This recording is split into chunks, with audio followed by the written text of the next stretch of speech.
Bismillahirrahmanirrahim. Assalamualaikum warahmatullahi wabarakatuh.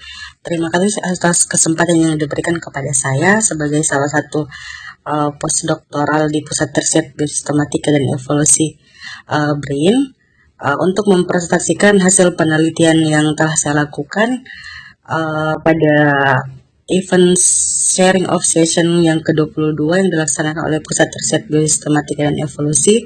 Dan adapun materi yang akan saya paparkan yaitu terkait status ikan migrasi Gobi amphidromus di Indonesia.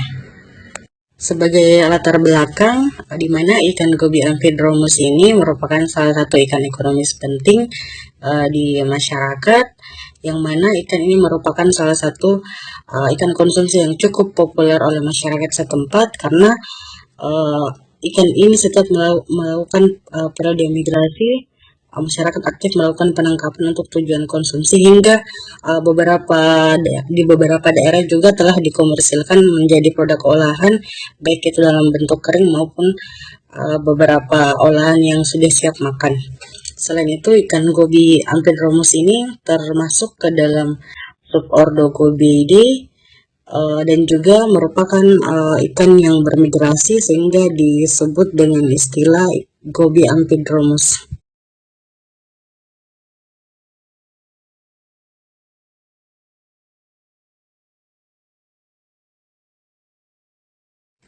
Untuk siklus hidup atau life cycle dari ikan amphidromus gobi itu merupakan ikan yang berasal dari perairan sungai, yang mana ikan dewasa melakukan reproduksi kemudian menghasilkan embrio. Nah, embrio tersebut akan terbawa oleh derasnya arus sungai hingga ke laut. Embrio tersebut akan menetas menjadi larva sebelum sampai ke perairan laut. Kemudian selama di laut akan mengalami fase larva hingga pose larva atau dalam hal ini dikatakan sebagai fase planktonik. Kemudian dalam waktu tertentu dengan waktu yang variatif, pose larva tersebut akan kembali ke perairan sungai dan beberapa spesies akan mengalami proses metamorfosis, adanya perubahan beberapa bagian tubuh tertentu yang berubah ketika telah memasuki perairan sungai, dan ikan-ikan tersebut akan tumbuh dan berkembang biak di area sungai. Nah, berdasarkan beberapa hasil kajian literatur yang telah saya kumpulkan, untuk ke fase planktonik atau larva, dalam hal ini fase larva yang berada di perairan laut, terdapat terdapat waktu yang variatif antara satu spesies dan spesies lainnya maupun untuk spesies yang sama namun di lokasi yang berbeda.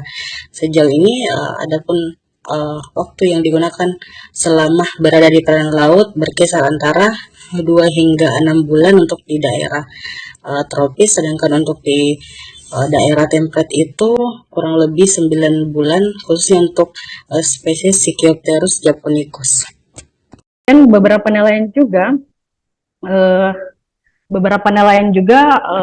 seringkali melakukan pengecekan pada saluran pencernaan beberapa ikan pelagis ataupun demersal yang ada di sekitar perairan tersebut untuk memastikan atau mengetahui apakah ada ikan gobi di dalam perut ikan-ikan pelagis tersebut, dan merupakan salah satu metode untuk memprediksi bahwa ikan migrasi ini akan bermigrasi di tempat tersebut dalam waktu dekat. Kemudian selain itu, beberapa warga atau masyarakat setempat melakukan penyisiran baik siang maupun malam hari, mengamati perairan laut, sekitaran pesisir hingga sungai untuk melihat apakah ada ikan migrasi atau tidak. Nah, beberapa aktivitas masyarakat pesisir di Sulawesi ketika memasuki periode migrasi ikan gobi, di mana merupakan aktivitas yang rutin untuk masyarakat setempat dalam melakukan penangkapan ikan gobi setiap musim migrasi berlangsung, di mana proses penangkapan ini bisa dilakukan baik secara individu maupun secara berkelompok, dan juga kegiatan penangkapan ini dilakukan baik siang maupun malam hari. Ini merupakan salah satu lokasi khususnya di perairan Sulawesi Barat di mana penangkapan ikan migrasi ini sering dilakukan. Kemudian selain itu juga di perairan Gorontalo yang merupakan kegiatan rutin juga dilakukan oleh masyarakat setempat ketika periode migrasi telah tiba. Nah, untuk mempersamakan persepsi di mana ikan gobi amfidromus ini di setiap daerah itu memiliki nama-nama yang berbeda, sehingga di sini beberapa masyarakat tidak ketemu bahwa ikan gobi amfidromus itu ikan apa sih sebenarnya. Karena untuk masyarakat Sulawesi Barat sendiri menyimpulkan bahwa ikan gobi amfidromus, di mana nama lokal ini disebut ikan penja, mereka menyimpulkan bahwa ini ikan endemik perairan Sulawesi Barat. Begitupun masyarakat yang berada di Provinsi Gorontalo, mereka mengklaim bahwa ikan nike merupakan ikan endemik di daerah Gorontalo. Sehingga berdasarkan hasil data yang saya kumpulkan, baik dari hasil penelitian maupun wawancara langsung dengan beberapa masyarakat yang ada di beberapa daerah di Indonesia, bahwa ikan gobi amfidromus ini memiliki nama-nama daerah dengan yang berbeda di setiap daerah masing-masing. Oke. Nah, ada pun beberapa persepsi masyarakat tentang ikan gobi amfidromus, bahwa kemunculan ikan gobi amfidromus ini dikaitkan dengan berbagai mitos di masyarakat. Di beberapa daerah memiliki mitosnya masing-masing, bahwa ikan ini ada beberapa cerita-cerita dari masyarakat terkait kemunculan ikan ini, dan beberapa masyarakat tidak mempercayai bahwa ini merupakan ikan migrasi. Kemudian masyarakat meyakini bahwa ikan gobi amfidromus ini merupakan ikan yang berasal dari perairan laut. Bahkan ada yang menyimpulkan bahwa ini merupakan anakan ikan terbang dan beberapa ikan lainnya yang ada di perairan laut. Dan bahkan ada yang menyamakan ikan gobi ini sama dengan ikan teri. Nah, beberapa informasi juga masyarakat secara umum menyimpulkan bahwa ikan gobi ini hampir sama dengan ikan teri. Namun faktanya mereka sangat berbeda, di mana ikan gobi ini atau masyarakat lokal menyebutnya ikan penja atau impun ini merupakan ikan yang terdiri dari famili Gobiidae, Oxydarcidae, Buthidae, dan Eleutheridae. Sedangkan ikan teri merupakan ikan yang berasal dari famili Anchovy atau yang secara umum disebut sebagai Anchovipes. Dan juga beberapa masyarakat ada yang keliru menyamakan bahwa ikan gobi amfidromus ini sama dengan larva ikan sidat. Namun faktanya ini berbeda, di mana ikan gobi ini merupakan spesies amfidromus, sedangkan ikan sidat merupakan spesies yang bermigrasi secara katadromus.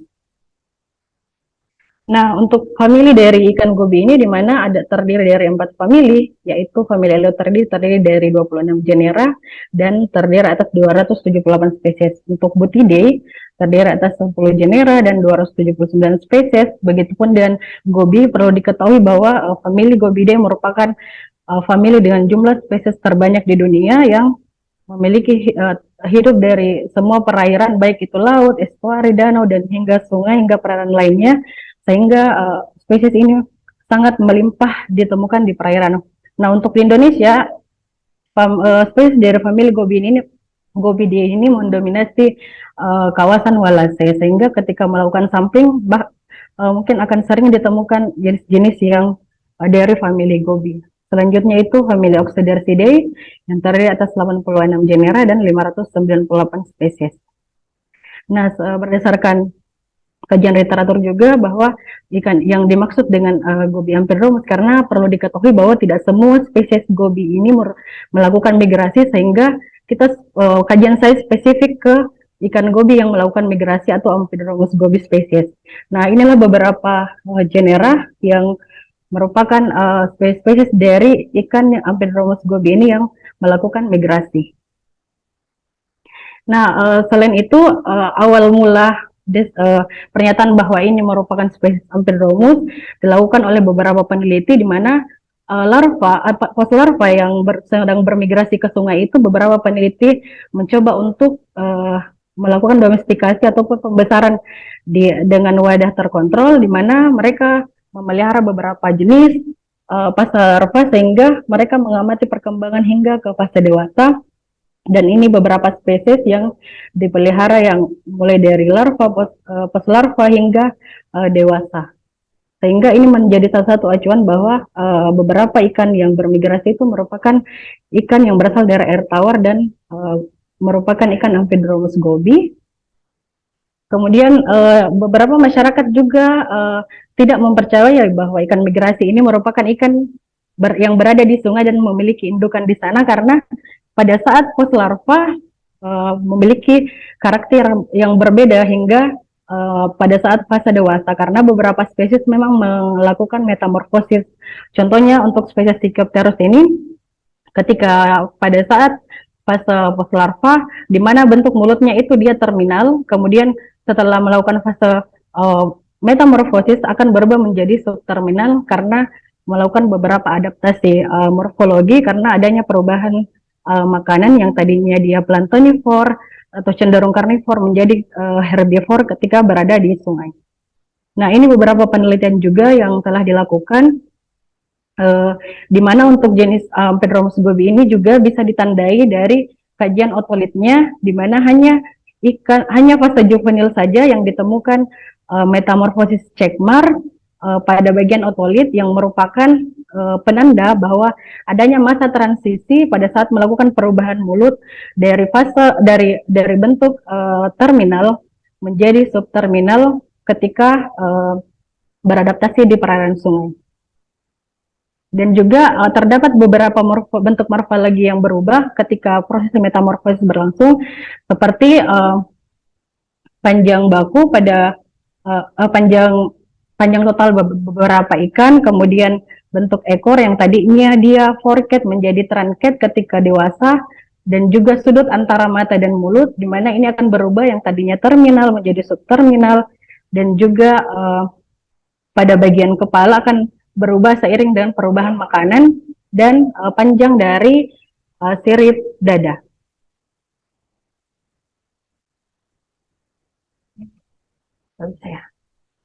Oke. Nah, sekedar informasi juga bahwa ikan Amphidromus gobi ini merupakan ikan yang dimorfisme dan dikromatisme seksual, di mana jantan dan betina memiliki perbedaan bentuk morfologi dan warna tubuh dari masing-masing spesies.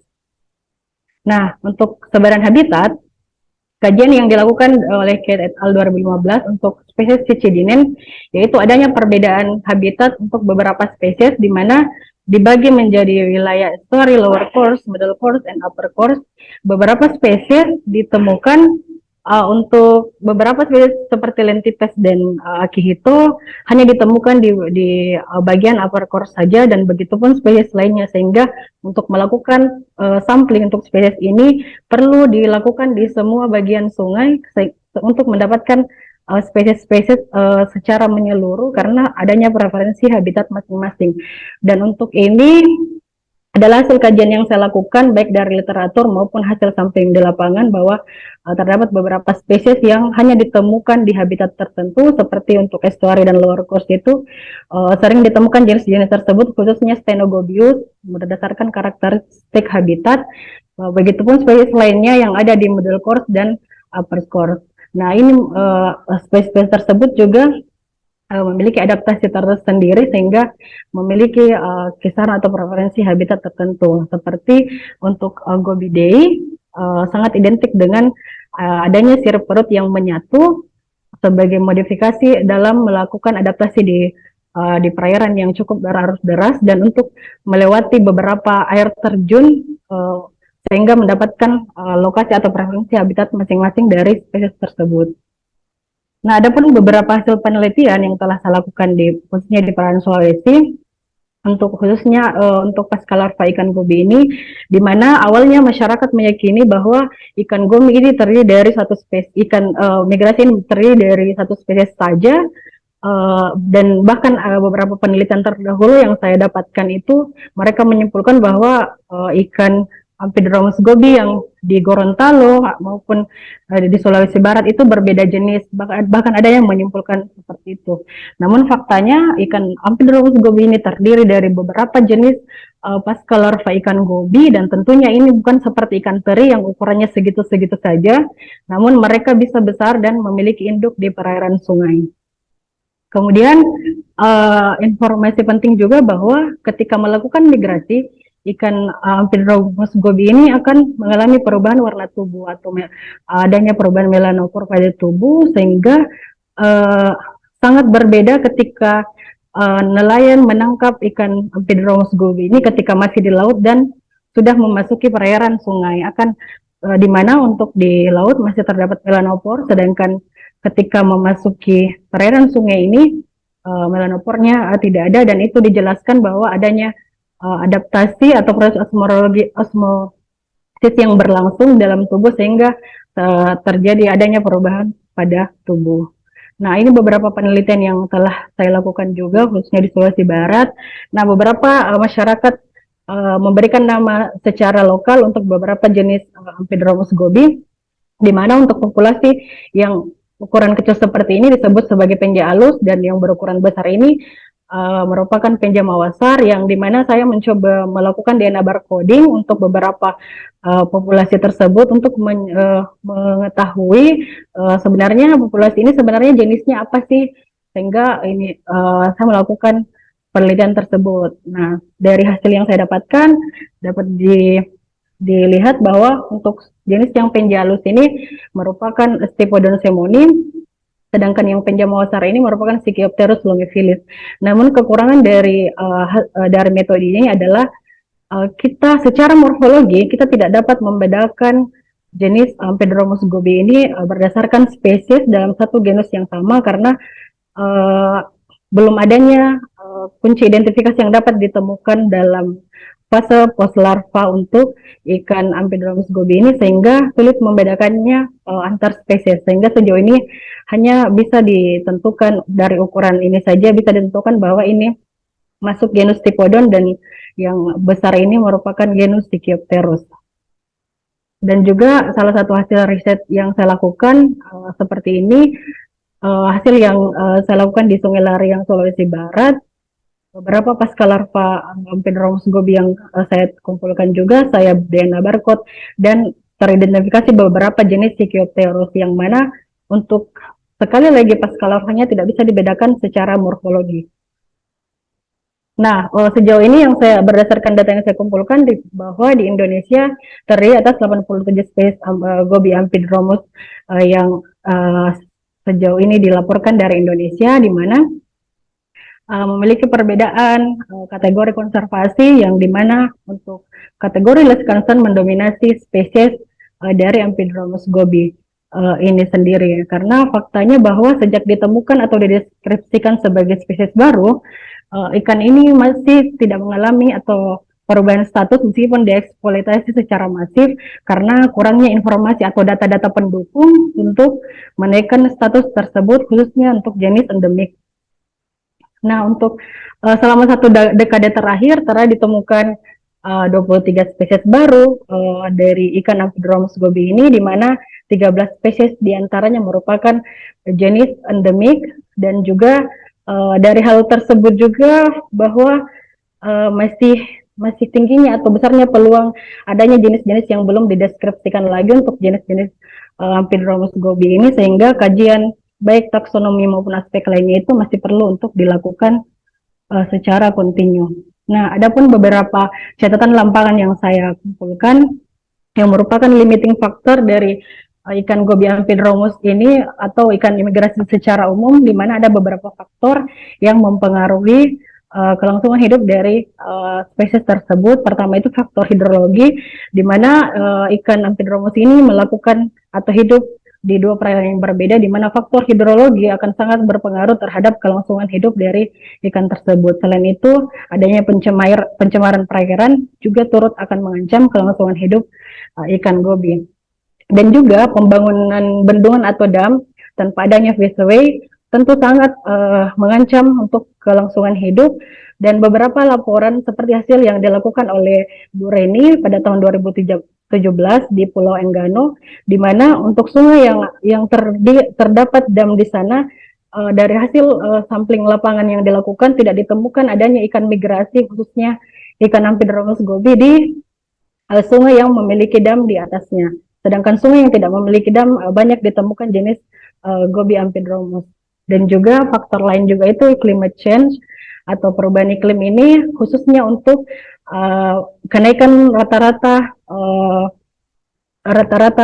masa air perairan, di mana beberapa tahun terakhir hingga ke depannya akan banyak spesies yang terjadi distributional extent, di mana beberapa spesies akan keluar dari area endemiknya atau wilayah teritorinya karena adanya kenaikan rata-rata masa air di dunia, khususnya di di Indonesia yang memiliki banyak pulau-pulau yang kecil dan jauh, sehingga itu akan mempengaruhi distribusi dari beberapa spesies tersebut.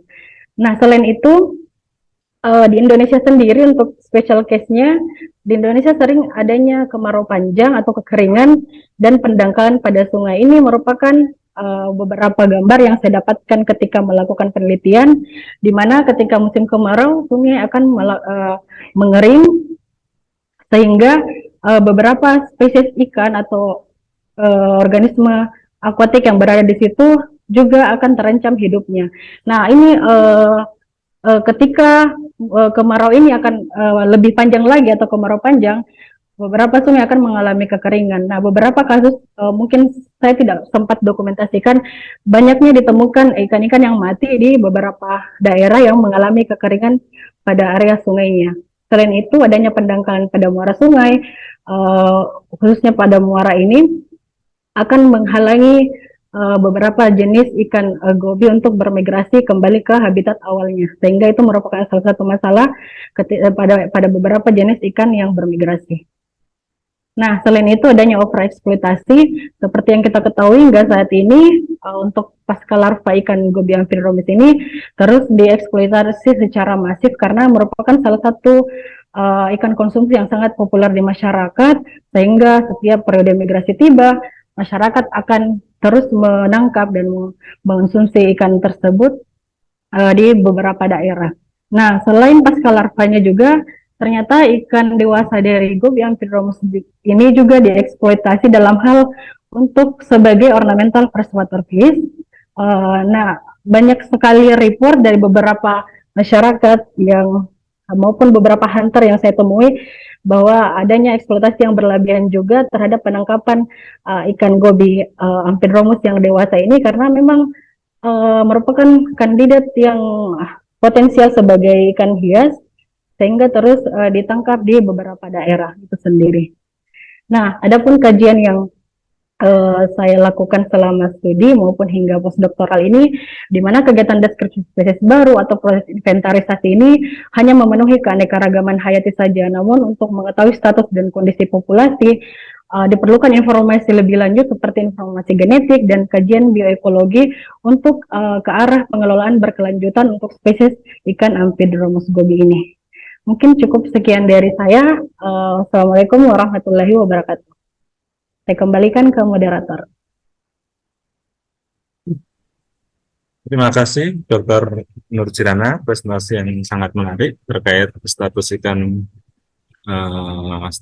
migrasi gobi Amphidromus di Indonesia.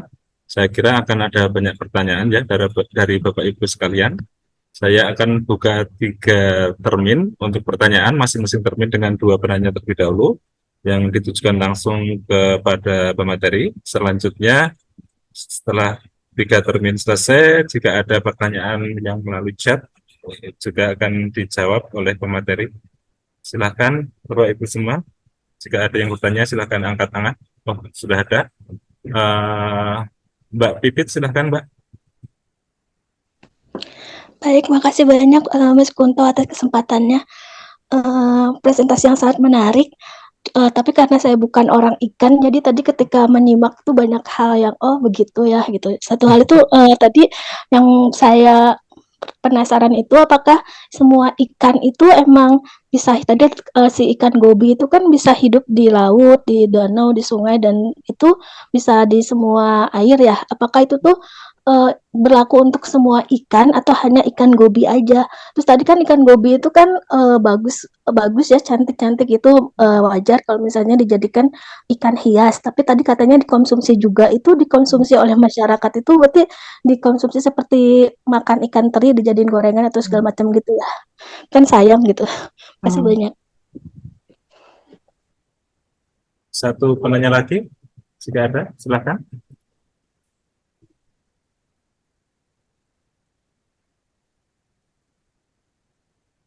Oke, kalau belum ada, untuk pertanyaan dari Mbak Pipit tadi, silakan Mbak Jiran untuk dijawab terlebih dahulu.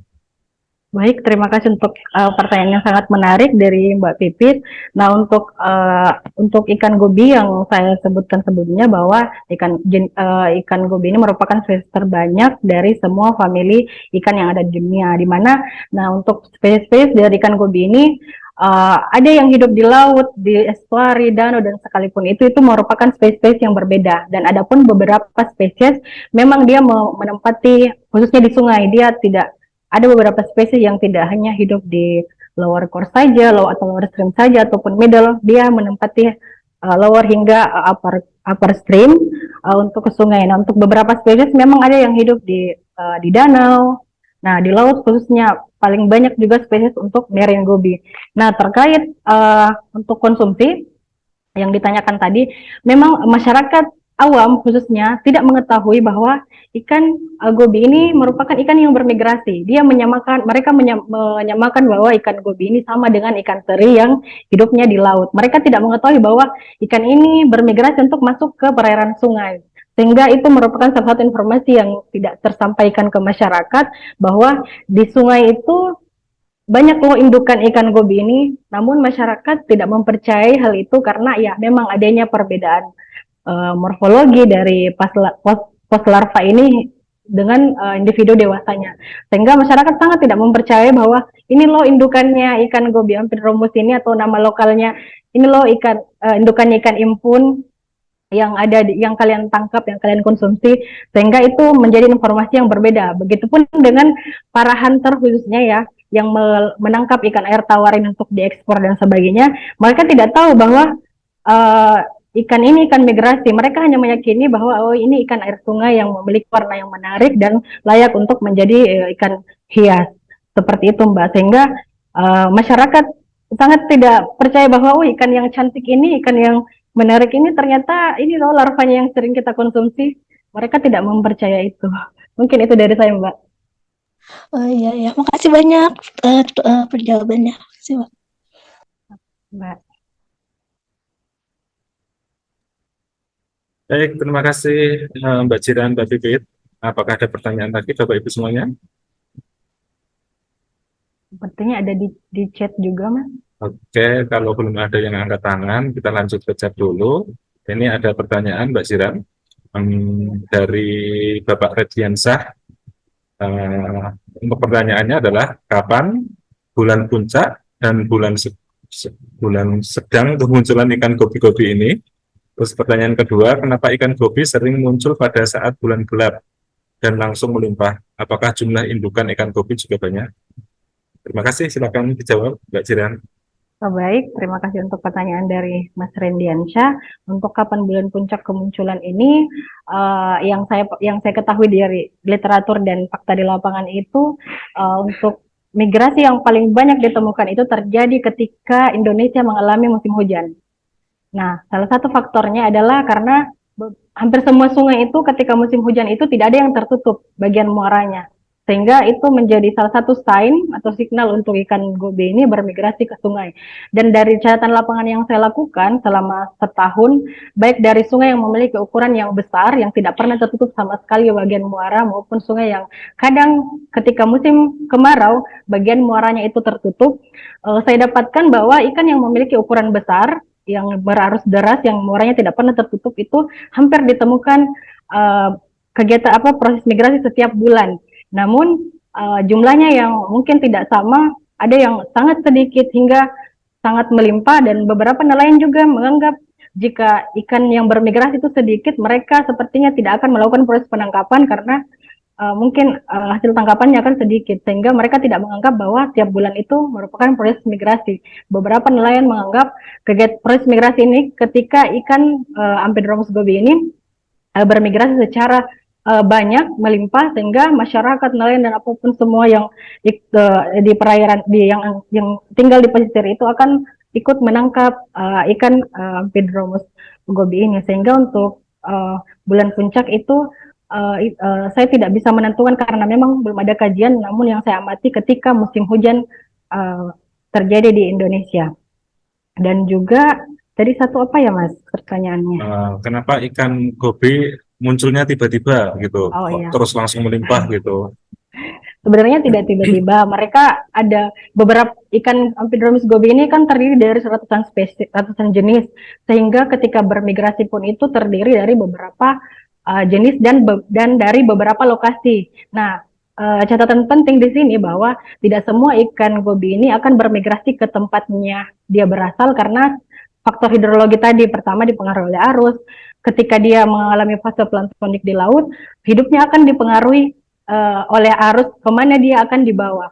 Nah, ketika bermigrasi dalam jumlah banyak, yang perlu diketahui bahwa ikan yang bermigrasi itu tidak berasal dari satu sungai saja, namun beberapa sungai yang ada di daerah tersebut maupun di luar daerah tersebut. Namun karena memiliki sinyal yang sama untuk bermigrasi ke sungai, dia bermigrasi ke daerah itu sehingga terlihat seperti tiba-tiba banyak nih ikannya ternyata. Namun itu merupakan terdiri dari beberapa jenis dan dari lokasi yang berbeda-beda. Mungkin itu Mas. Terima kasih. Bagaimana Pak Radiansa? Apakah sudah menjawab? Apakah sudah menjawab pertanyaannya? Enggak ada. Ya. Oke, Bapak Ibu sekalian, apakah ada pertanyaan yang lain? Dipersilahkan.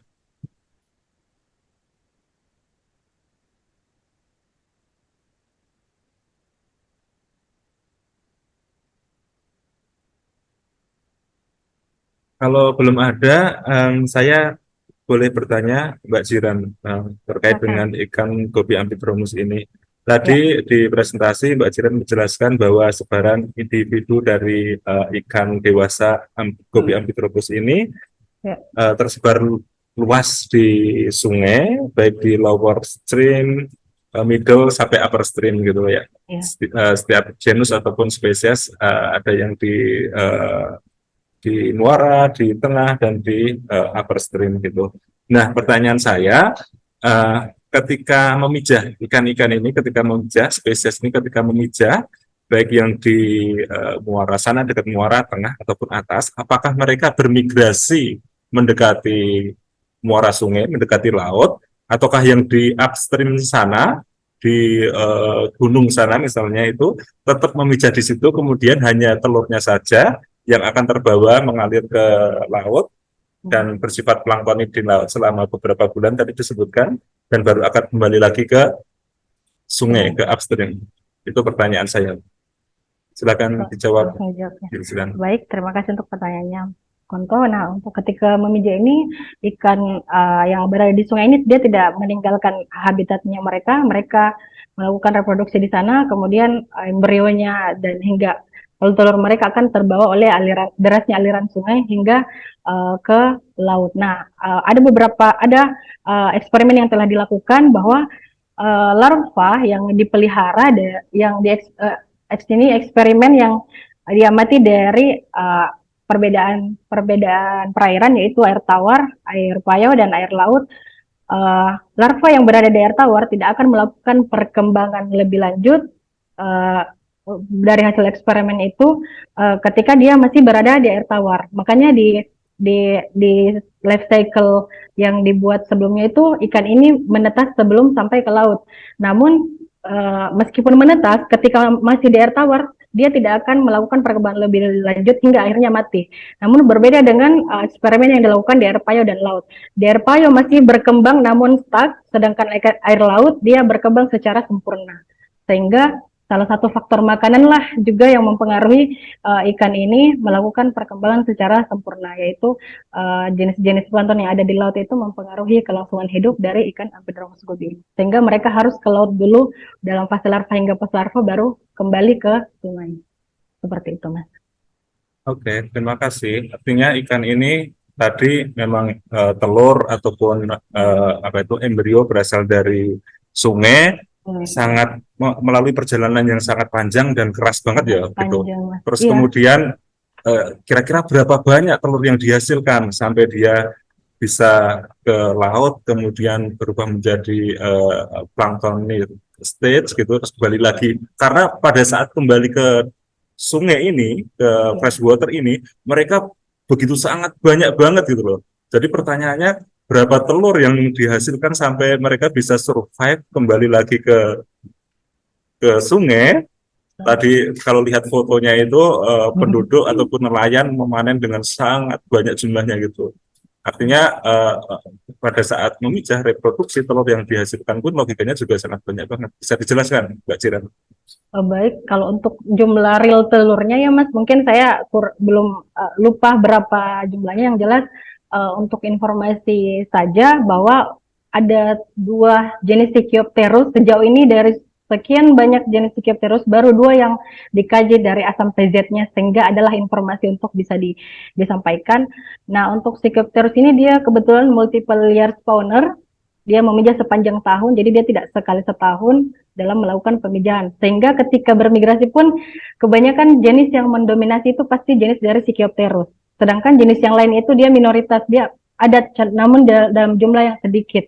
Nah, untuk jumlahnya yang sangat banyak bermigrasi itu tidak serta-merta karena banyaknya jumlah telur yang dihasilkan, namun yang bermigrasi itu bukan saja jenis dari sungai yang berasal dari sungai mereka berasal, namun dari beberapa sungai atau daerah dari lokasi lainnya yang mereka bersama-sama terkumpul untuk bermigrasi secara bersama-sama. Sehingga kalau masyarakat pun akan meyakini ini ikan ini nggak bakal pernah habis karena banyak ikan ini selalu banyak tetap bermigrasi.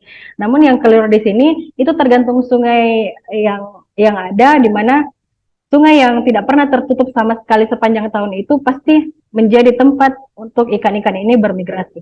Seperti itu, Mas. Baik, terima kasih untuk penjelasannya. Saya kembalikan ke forum, Bapak Ibu sekalian, apakah ada pertanyaan terkait topik siang hari ini, Amphidromus gobi?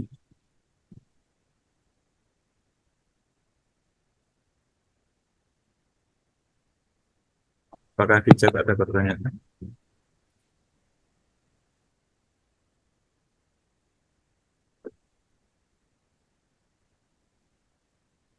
Di chat ada pertanyaan, Mbak Jiran. Itu ada itu juga. Ini Pak Luka atau Bu Luka ini?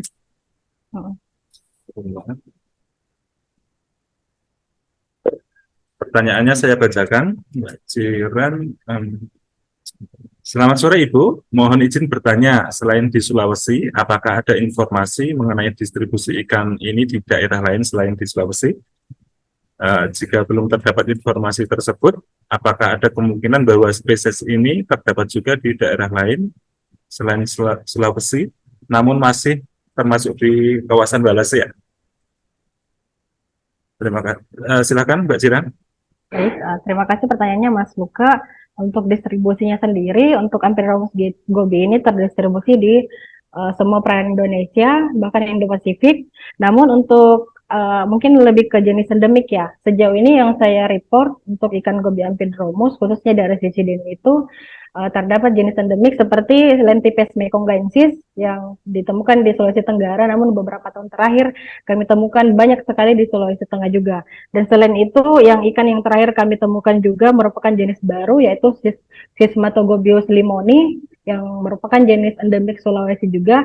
Dan beberapa jenis ikan gobi Amphidromus ini memang endemik di beberapa daerah, seperti di Halmahera, Maluku, di Papua, khususnya di Sulawesi juga. Namun beberapa tahun terakhir juga adanya distribusi extend dari beberapa spesies, seperti spesies yang ada di Papua maupun PNG itu kita temukan di Sulawesi. Nah, sama juga untuk di daerah Jawa, ada beberapa jenis endemik seperti Sikiopus rubicundus dan lain-lain. Di Sumatera ada kok Sismatogobis risdawati dan beberapa spesies lain sebenarnya ada dan hampir ditemukan di semua perairan yang ada di Indonesia. Baik, terima kasih. Saya kira sudah menjawab dengan sangat jelas dan lengkap ya. Oh, ada pertanyaan, ada yang angkat tangan dari Mas Alex. Silakan Mas Alex, buka mikrofonnya. Ya, terima kasih Mas Bunto atas waktunya. Dan salam kenal kepada Mbak Nurjirana. Terima kasih atas presentasinya. Saya punya beberapa pertanyaan. Yang pertama itu mengenai penggunaan istilah amphidromus ini. Dan memang ini sesuatu yang baru ya. Jadi kalau saya bandingkan dengan salmon yang mungkin nggak terlalu tepat, contohnya kalau salmon itu kan dia anadromus, dia kembali ke freshwater untuk mengejar. Pertanyaan saya, apakah yang membedakan istilah amphidromus pada goby dengan anadromus pada salmon itu apa ya? Apa yang membedakannya ya sehingga menggunakan istilah amphidromus pada goby? Itu yang pertama. Nah, kemudian yang kedua itu pertanyaannya lebih kepada mungkin konteks endemisitas pada grup goby ini. Tadi kan dikatakan ada 4 genera, masing-masing punya banyak spesies, dan jumlah penemuan spesies barunya juga cukup tinggi, dan terutama spesies endemiknya yang sampai 13. Pertanyaan saya, kalau seandainya dia hidupnya di freshwater, baik itu dari upper stream, middle stream, dan lower stream, kemudian dia air dari inland itu membawa larvanya ke laut, saya nggak tahu sejauh mana dia terbawa ke laut, tapi bagaimana dengan penggunaan istilah endemis? Apa yang membuat suatu jenis endemis dibandingkan jenis lain bila seandainya mereka sama-sama ke laut? Dan saya pikir mungkin perlu dielaborasi lebih lanjut. Dan yang ketiga, tadi saya cek di peta yang ditampilkan, kebanyakan nama lokal itu berasal dari Sulawesi. Kemungkinan karena survei dan studi di Sulawesi-nya sangat intensif dibanding wilayah-wilayah lain. Nah, pertanyaannya apakah nama lokal yang sangat spesifik dan berbeda satu dengan lainnya itu kan memang melambangkan kearifan masyarakat sendiri ya. Namun sebenarnya mereka tidak menggambarkan spesies richness atau banyaknya jumlah spesies yang ada di situ. Apakah ini menunjukkan bahwa sangat banyak riset yang dilakukan di Sulawesi dan sangat sedikit riset yang dilakukan di luar Sulawesi? Itu dulu pertanyaan. Terima kasih.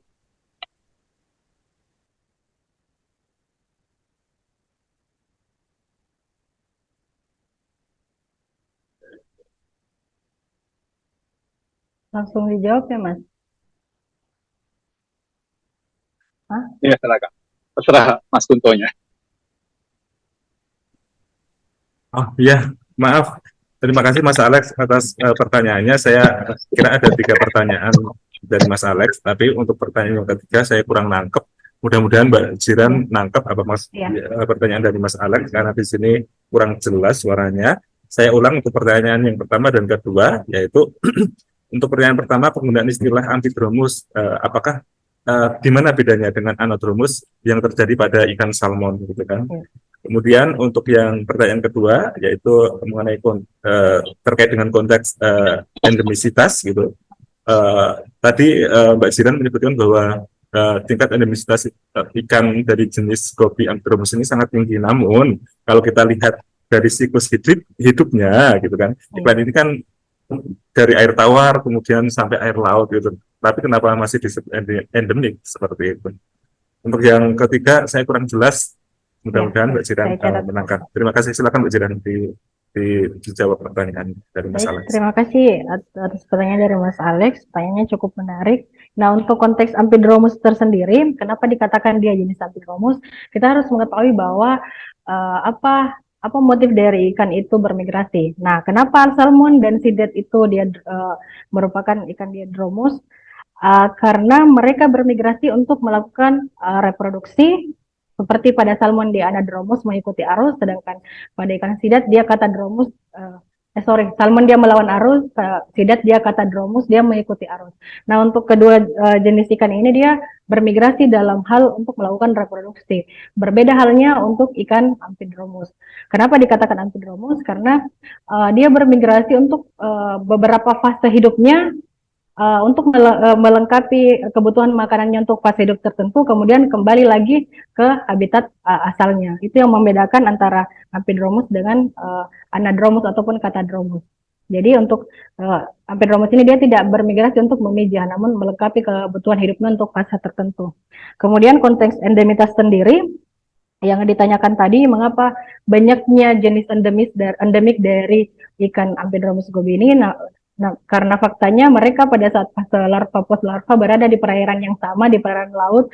Nah, itu beberapa teori tentang ikan migrasi bahwa adanya endemitas tersendiri, salah satunya dipengaruhi oleh faktor hidrologi, khususnya arus, dan beberapa tahun terakhir tervalidasi bahwa kenaikan rata-rata atau perbedaan rata-rata permukaan air di setiap daerah itu sangat mempengaruhi tingkat endemitas dari perairan itu sendiri, karena perbedaan rata-rata muka air itu akan mempengaruhi luasan distribusinya mereka ketika mengalami fase planktonik. Itu salah satu faktor juga untuk ikan-ikan ini, dan juga perlu diinformasikan juga kenapa kehidupan ikan Amphidromus ini sangat dipengaruhi oleh faktor hidrologi, karena adanya anomali atau fluktuasi dari pola arus saja akan mempengaruhi distribusi dari ikan ini tersebut.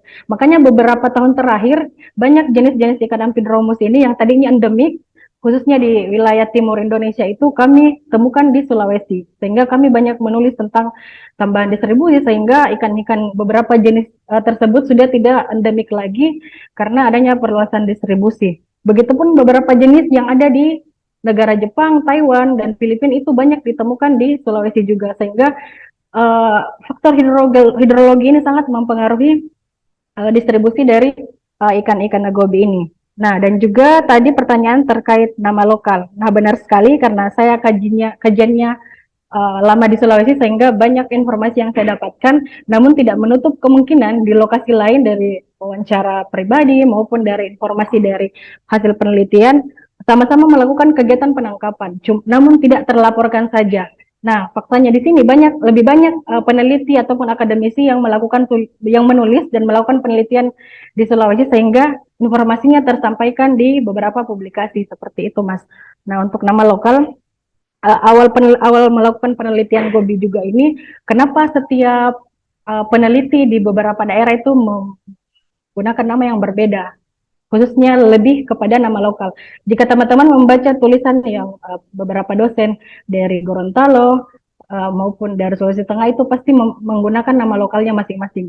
Begitupun dengan yang saya gunakan, karena saya penelitiannya di Sulawesi Barat, maka dari itu saya menggunakan istilah nama penja, karena pada saat penelitian ini kita belum menemukan nama yang cocok secara nasional untuk jenis gobi Amphidromus ini, sehingga tim kami memutuskan kita menggunakan nama lokal saja, namun menggunakan dalam kurung Amphidromus gobi atau gobi Amphidromus sebagai penanda untuk ikan ini, sehingga beberapa peneliti pun pasti masih bingung dengan istilah ini, karena istilah ini hanya digunakan oleh peneliti-peneliti luar saja, sedangkan di Indonesia masih menggunakan nama-nama lokal. Seperti itu, Mas.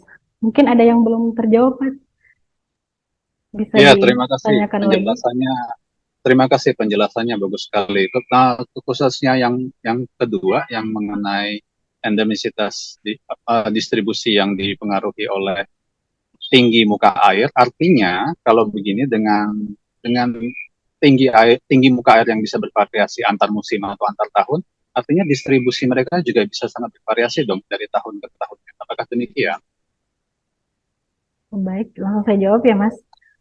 Beberapa teori yang saya baca juga ada ikan migrasi itu memiliki kemampuan unik, di mana sebenarnya mereka bisa membaca sinyal di mana mereka berasal, ada dasarnya. Namun karena faktor hidrologi itu tersebutlah yang membuat mereka jauh dari area distribusi awalnya mereka berada, sehingga ada faktor-faktor entah itu kimiawi air yang mereka anggap sebagai signal ataupun faktor lingkungan dan sebagainya akan mempengaruhi uh, distribusi dari ikan ini, sehingga beberapa jenis endemik ini, teori terakhir yang saya baca yang paling mengenai itu terkait rata-rata muka air. Memang sebenarnya kami memiliki tulisan yang belum publish, sementara revisi belum lebih menjelaskan tentang mengapa sih banyak jam dispersal, khususnya beberapa ikan gobi ini banyak yang tadinya bahkan ada beberapa pulau yang terlewati, yang harusnya ada di pulau A, dia langsung ke pulau selanjutnya. Itu kami jelaskan di paper kami yang insya Allah akan terpublikasikan. Namun beberapa teori pun masih banyak, khususnya ikan Sikiopterus. Sikiopterus itu merupakan ikan yang monofiletik, namun banyak ditemukan endemik di beberapa negara ataupun daerah tertentu. Nah, itu salah satu faktor hidrologi juga yang sangat berpengaruh di situ. Mungkin itu Mas Alex. Oke, ya baik, terima kasih. Ya, artinya ini maaf ya Mas Kunto, jadi agak panjang dan mohon maaf hadirin yang lainnya. Ya, artinya kalau seandainya memang dia dipengaruhi oleh faktor hidrologi dan salah satunya adalah tinggi muka air yang mempengaruhi distribusinya dari waktu ke waktu, artinya dinamika distribusi satu jenis tertentu atau bahkan satu genus tertentu itu bisa sangat dinamis dari masa ke masa. Itu sih yang menjadi poin saya.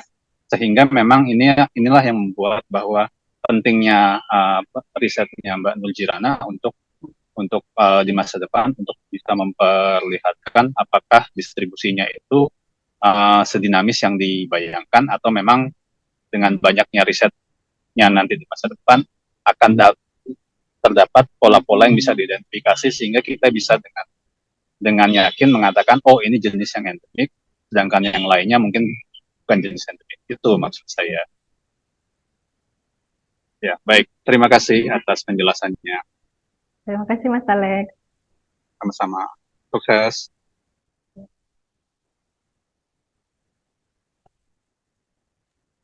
Terima kasih Mas Alex dan terima kasih jawabannya Mbak Jiran. Ada pertanyaan lagi, ini ada dua penanya. Yang pertama itu Pak Firmansyah. Silakan Pak Firmansyah, sebutkan asalnya dari mana juga.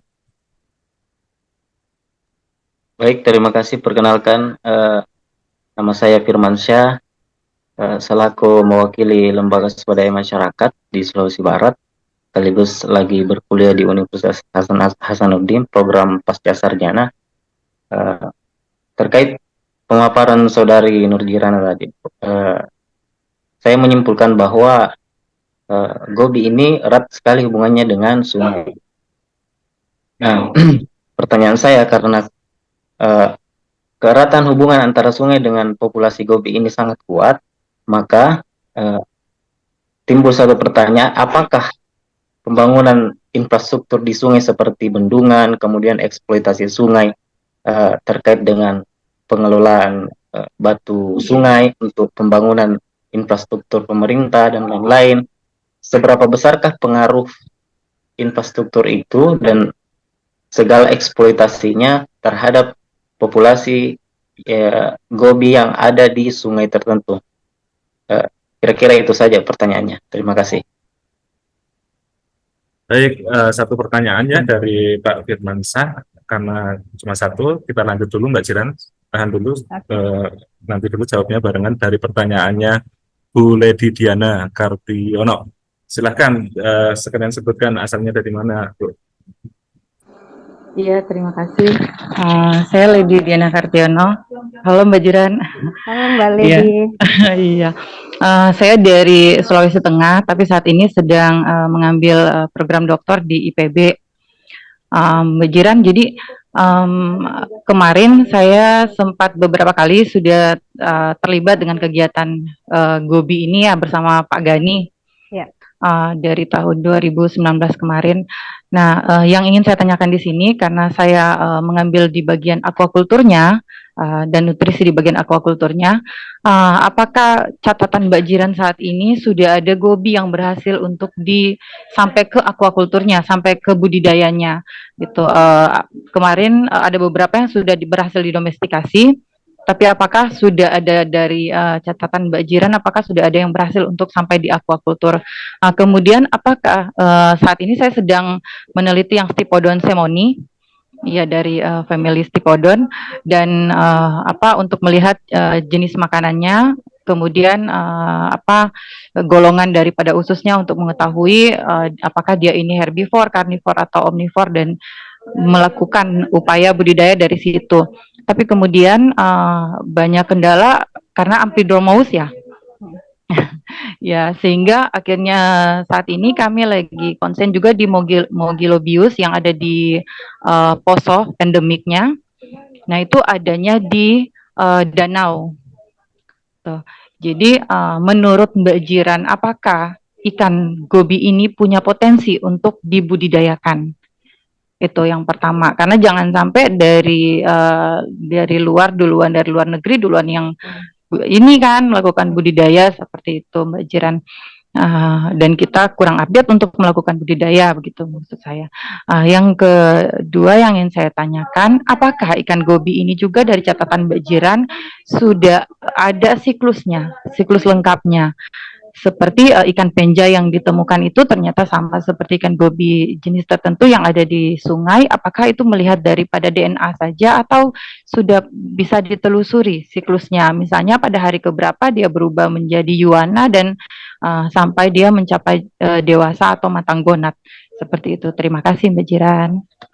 Terima kasih. 3 pertanyaan ya Mbak Jiran. Untuk pertanyaan selanjutnya dari Bu Desi, tapi dijawab dulu 2 pertanyaan ini. 2 penanya ini, pertanyaan pertama tadi mengenai pengaruh dari infrastruktur di sungai, kayak bendungan dan segala macam yang ada di sungai, mempengaruhi persebaran atau distribusi dari ikan gobi ini. Kemudian pertanyaan selanjutnya dari Bu Diana, apakah sudah ada jenis gobi yang di aquaculture, mengingat potensi dari ikan gobi ini yang sangat menjanjikan, lebih-lebih untuk ikan hias atau sebagainya. Terus yang kedua, pertanyaan yang sama dari Bu Diana tadi mengenai siklus hidup atau fase hidup itu terkait dengan waktunya, berapa dia dari masing-masing fase hidup itu lamanya, seperti itu. Kira-kira 3 pertanyaan ini Mbak Jiran silahkan untuk dijawab terlebih dahulu. Baik, terima kasih untuk pertanyaannya. Untuk yang pertama itu Mas Firmansyah, pertanyaan sangat menarik, di mana kaitannya dengan pembangunan yang ada di wilayah perairan estuari sungai dan sebagainya akan berdampak terhadap populasi ikan Amphidromus ini. Nah, sebenarnya pembangunan yang dilakukan baik di estuari maupun di sungai itu sendiri itu tidak masalah ketika tidak menutup akses ikan ini bermigrasi. Sehingga ketika melakukan pembangunan baik itu dam atau sejenisnya, disarankan membuat fishway atau jalur untuk ikan bermigrasi di tempat tersebut, sehingga adanya regenerasi dari ikan-ikan yang ada di sungai tersebut untuk kembali lagi ke habitat asalnya. Karena kalau ketika di sungai ataupun muara itu tertutup, maka tidak ada regenerasi untuk bagi ikan Amphidromus gobi ini sendiri, karena mereka tidak bisa rekrutmen ke tempat itu untuk tumbuh dan berkembang biak. Begitupun dengan gobi-gobi dewasa yang ada di sungai, ketika mereka bereproduksi dan embrionya ataupun larva tidak sampai ke laut, itu juga memutus rantai hidup untuk ikan Amphidromus ini, karena seperti eksperimen sebelumnya bahwa ketika ini dipelihara, ikan ini hanya bisa berkembang secara sempurna ketika berada di laut. Nah, ketika di sungai itu terputus aksesnya, maka itu bisa menjadi ancaman dari populasi tersebut. Sehingga untuk pembangunan di area perairan tersebut itu harus mempertimbangkan dari sisi organisme biota yang ada di sana. Dan juga untuk Bu Lady, untuk aquaculture sendiri sejauh ini Bu, kalau untuk Amphidromus gobi belum ada yang melakukan eksperimen, maksudnya sampai ke aquaculture, karena sejauh ini Prof. Philip hanya melakukan eksperimen untuk mengetahui siklus hidup. Sekaligus saya menjawab untuk pertanyaan keduanya Bu Lady tadi, untuk informasi terkait siklus hidupnya itu sudah lengkap dilakukan oleh Prof. Philip dan juga beberapa peneliti dari Jepang, khusus ke Psychopterus japonicus, sedangkan untuk di Indo-Pasifik di daerah lainnya itu, khususnya di French Polynesia itu, Dia eksperimen untuk Psicopterus lagocephalus yang terdistribusi di seluruh Indo-Pasifik. Mereka kurang lebih memiliki hasil yang sama, special case untuk Japonicus karena dia hidup di daerah temperate sehingga ada perbedaan waktu untuk jenis Japonicus. Sedangkan untuk Psicopterus lagocephalus sebagai dijadikan acuan untuk mewakili semua Apidromus gobi karena hingga saat ini belum ada eksperimen lebih lanjut lagi untuk jenis lain khususnya di Indonesia ini, sehingga ini sangat menarik jika Bu Lydia ingin melakukan eksperimen lebih lanjut. Dan juga kendala untuk Amphidromus gobi ini yaitu pada fase larva hingga post larva. Itu catatan yang perlu kita garis bawahi karena untuk larva yang bermigrasi sebenarnya itu sudah bisa dibesarkan atau didomestikasi hingga ke fase dewasa. Itu pelihara di air tawar pun, di akuarium pun mereka akan besar dengan memberi beberapa perlakuan. Namun ketika bereproduksi itu yang menjadi masalah karena embrio larvanya ini harus berada di perairan laut. Mungkin bisa ketika kita melakukan rekayasa lingkungan. Namun mungkin masalahnya adalah jenis plankton yang dia konsumsi karena beberapa riset air laut yang tidak berhasil di pembenihan itu karena beberapa jenis plankton mereka tidak berhasil kultur untuk dijadikan makanan untuk beberapa ikan. Begitupun kasusnya untuk jenis Amphidromus gobi, hingga saat ini belum ada hasil penelitian yang saya dapatkan terkait hingga kepada ke aquakulturnya karena memang masalahnya ada pada fase larva dan post larva. Ketika fase itu terpecahkan mungkin bisa menjadi solusi untuk ke arah aquakulturnya ke depannya. Nah, untuk Mugilogobius tadi itu memang kalau Mugilogobius dia lebih potensial karena sebenarnya dia bukan Amphidromus gobi sehingga dia di danau pun dipelihara dengan siklusnya pun itu akan bisa menghasilkan. Berbeda dengan jenis yang Amphidromus. Mungkin itu dari saya. Kalau ada yang tidak dimengerti bisa ditanyakan kembali.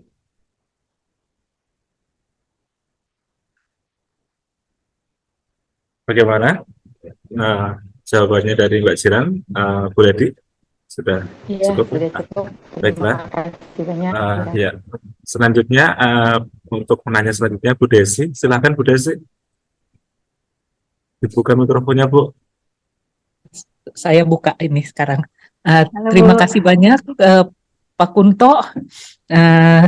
Selamat sore Ibu Jirhan. Sore, Bu. Saya tertarik dengan Amphidromus. Tadi dikatakan bahwa Amphidromus dipengaruhi oleh hidrologi. Iya. Hidrologi di sini mungkin maksudnya arus laut ya, pola arus laut. Iya, Bu. Terus yang sebetulnya menggelitik pertanyaan saya untuk Amphidromus ini, spesies-spesies Amphidromus, mana sih sebetulnya yang paling berperan? Si hidrologinya, arus lautnya, ataukah fisiologi tubuh dari ikan itu sendiri? Karena kita tahu kalau dia dari laut kembali ke air tawar, berarti kan ada perubahan stadia dan juga fisiologi sel. Nah, itu mana sebetulnya yang lebih berperan? Si arus lautnya ataukah si tubuh atau fisiologi ikan itu sendiri? Udah itu aja. Terima kasih.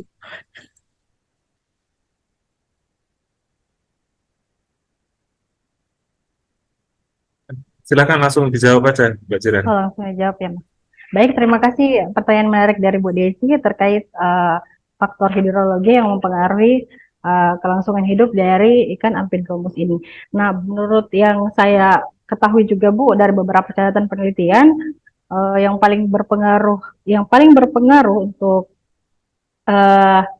kelangsungan hidup dari ikan Amphidromus gobi ini yaitu faktor fisiologis untuk beradaptasi ketika dia bermigrasi. Karena untuk faktor arus laut ini dia lebih ke distribusinya sendiri untuk dia berada pada fase planktonik, sedangkan fisiologis ini lebih kepada adaptasinya pada saat bermigrasi ke perairan sungai. Seperti itu, Bu, untuk faktor yang mempengaruhi kelangsungannya. Dan juga sebenarnya ada beberapa case ya untuk jenis gobi tertentu seperti Eleutris. Perlu diketahui sebenarnya Eleotris itu merupakan ikan Amphidromus gobi yang harus ke laut. Tapi special case ditemukan beberapa Eleotris yang berada di goa. Apakah mereka terisolasi ataupun sebagainya, sehingga tidak ada regenerasi dari beberapa jenis Eleotris itu. Mungkin ada beberapa jenis Eleotris yang khususnya spesies baru yang ditemukan deskripsikan sebelumnya itu, yang khususnya ditemukan di goa. Informasi dari teman kolega dari Jepang menginfokan bahwa ada jenis Eleotris yang tidak memiliki metamorfosis checkmark. Dalam artian, berarti dia tidak sempat ke laut. Dia tidak sempat ke laut. Makanya sehingga mungkin ada gap atau ada something yang dia tidak bisa sampai ke sana, namun dia bisa survive hidup di air tawar seperti itu, Bu. Itu cuma special case saja ya, Bu. Mungkin yang lain saya belum mengetahui. Iya, terima kasih. Karena kalau kita lihat, kalau saya dari krustase yang Amphidromus, penyebarannya bisa tambah hari tambah luas. Tapi tidak heran buat saya karena dia kan terbawa oleh arus. Dia kalau sudah waktunya dia masuk air tawar, dia tidak peduli, dia tidak harus kembali ke sungai asal. Tidak seperti salmon. Dia di mana saja. Nanti kalau waktu sudah harus mijah lagi, dia jadi distribusinya bisa bergeser. Itu pada udang Amphidromus yang saya pelajari. Kemudian mengenai udang gua. Nah, saya temukan juga di gua udang dia belum adaptasi sebetulnya untuk kehidupan gua karena koreanya masih berkembang sempurna, tapi dia sudah ada di gua yang remang-remang. Kan gua itu kan dibagi ada sonasi-sonasinya. Nah, dia bukan di gelap total, tapi dia ada di remang-remang. Itu juga Amphidromus. Nah, karena kan ada sungai bawah tanah. Itu kan koneksinya langsung ke laut. Nah, biasanya guanya itu memang tidak terlalu jauh dari laut menurut ikan. Dia kan bisa berenang, udang juga bisa berenang begitu. Apakah Zilan juga temukan yang begitu? Dia bisa berenang-berenang gitu. Yang untuk kalau untuk dewasanya ya, Bu? Atau untuk larvanya? Untuk larva sampai dewasa waktu dia masuk ke air tawar. Oke, berarti fase larva ya. Nah, untuk fase larva sendiri sejauh ini belum, karena penelitiannya juga masih minim ya, Bu. Jadi belum ada kayak special case yang seperti itu yang saya dapatkan untuk migrasinya. Yang jelas kalau ketika sungai itu tidak ada akses, itu dia tidak bisa, mungkin udang bisa melewati dangkalan muara ya, Bu. Iya, dia bisa merangkak. Seperti kepiting dan udang mungkin. Tapi kalau untuk ikan Amphidromus gobi itu tidak, Bu. Dia mungkin ke muara, ke estuari, namun ketika misal di sana ada 3 sungai, ketika salah satunya itu tertutup, dia pasti ke sungai yang memiliki akses ke sana. Seperti itu, Bu. Tapi kan ada gobiit yang bisa manjat air terjun kan? Iya, itu untuk ketika dia dewasa, Bu. Makanya ketika masuk ke sungai, dia di beberapa area tertentu untuk beradaptasi dulu, nanti dia ke area upper stream. Seperti itu, Bu. Jadi nanti pas dewasa baru bisa. Ya, terima kasih. Ikannya menarik. Terima kasih, Bu Desi. Iya. Terima kasih Bapak Ibu semuanya. Mbak Ziran, terima kasih. Apakah ada pertanyaan yang lain?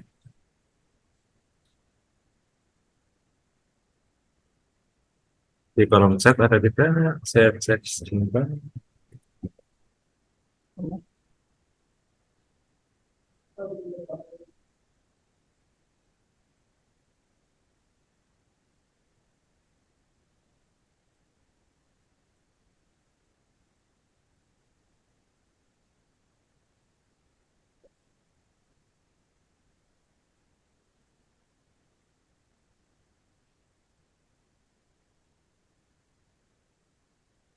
Oke, ini satu pertanyaan Mbak Jiran. Mungkin ada beberapa pertanyaan yang di kolom chat ini, tapi beberapa sudah terjawab dari pertanyaan-pertanyaan yang dijawab Mbak Jiran tadi.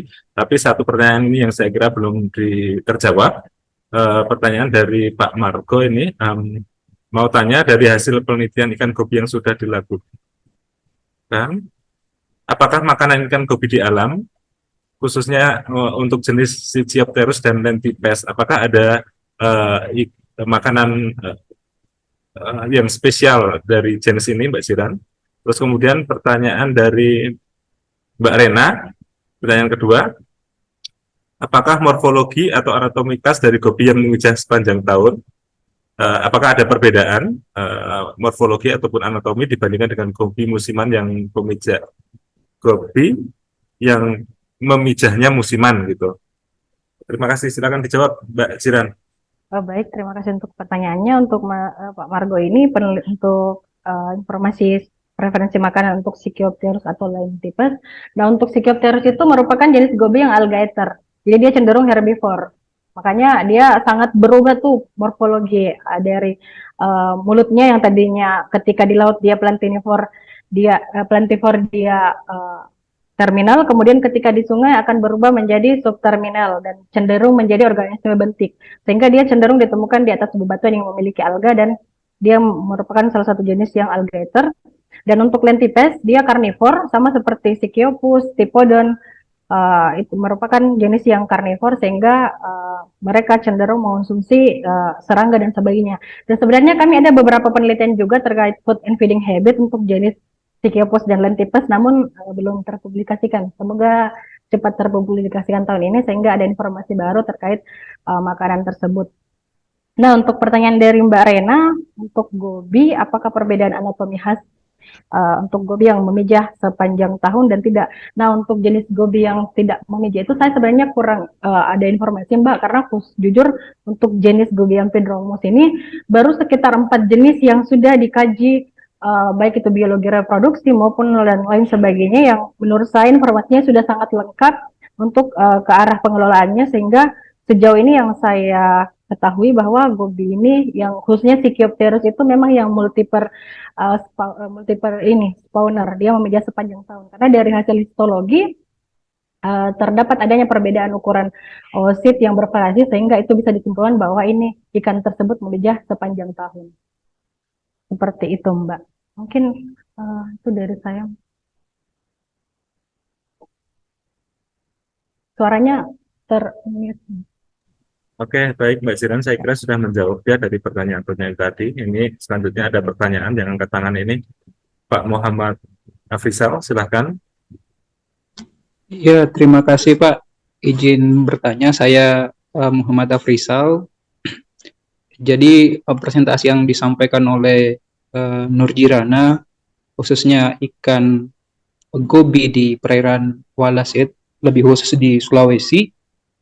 Nah, beberapa tadi paparan disampaikan dalam satu dekade terakhir itu ditemukan beberapa new species, dan saya melihatnya tadi ada sekitar 13 spesies endemik yang ditemukan di perairan Sulawesi.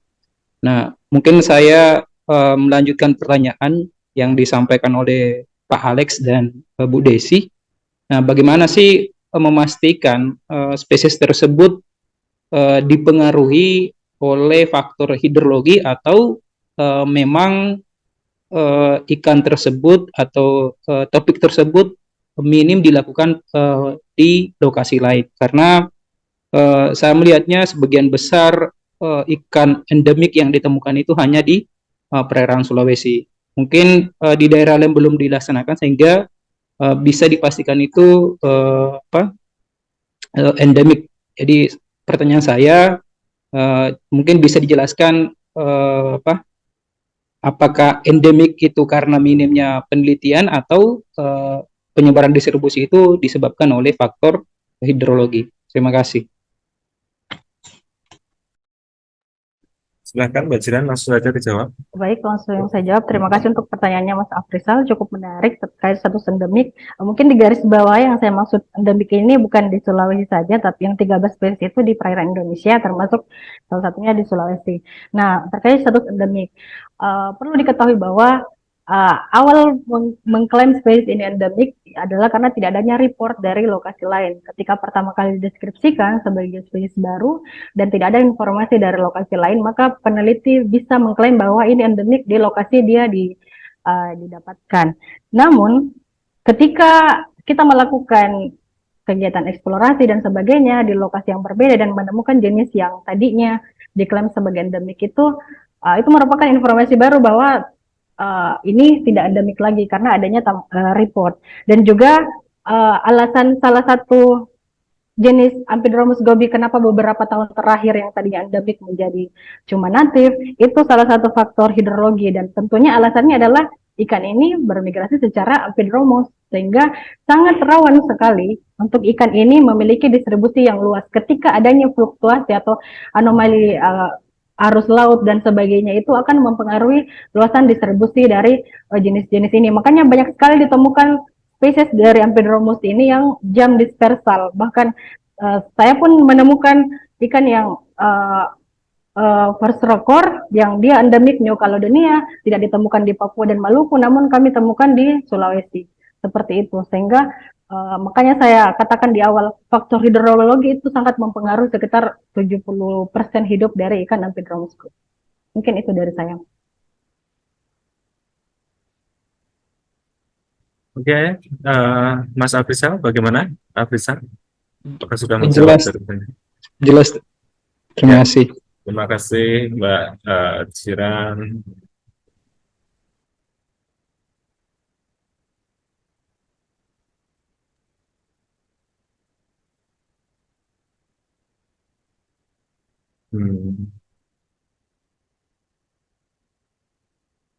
Bapak Ibu sekalian, apakah ada pertanyaan lain?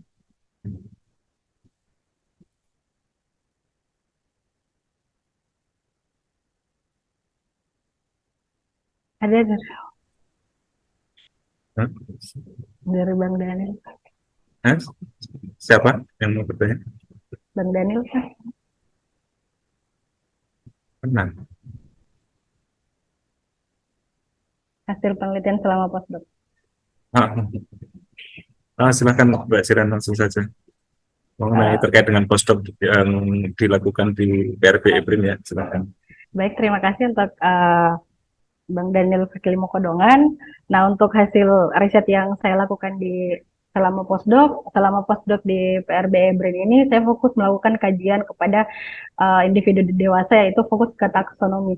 Seperti yang diketahui bahwa selama sampling di Sulawesi, kami mendapatkan banyak spesies yang dugaan spesies baru dari Sulawesi, sehingga saat ini kami sedang mengerjakan itu untuk ditulis lebih lanjut, dan itu spesial case juga karena itu antara first record ataupun spesies baru, karena spesiesnya itu merupakan ikan endemik dari Jepang dan daerah Vanuatu, New Caledonia. Jadi saat ini sedang melakukan pengujian terhadap beberapa spesimen holotype juga yang ada di museum, sehingga semoga penelitiannya lekas selesai dan bisa dipublikasikan.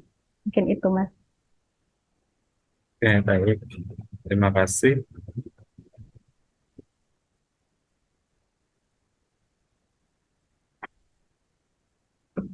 Apakah ada pertanyaan lain, Bapak Ibu sekalian?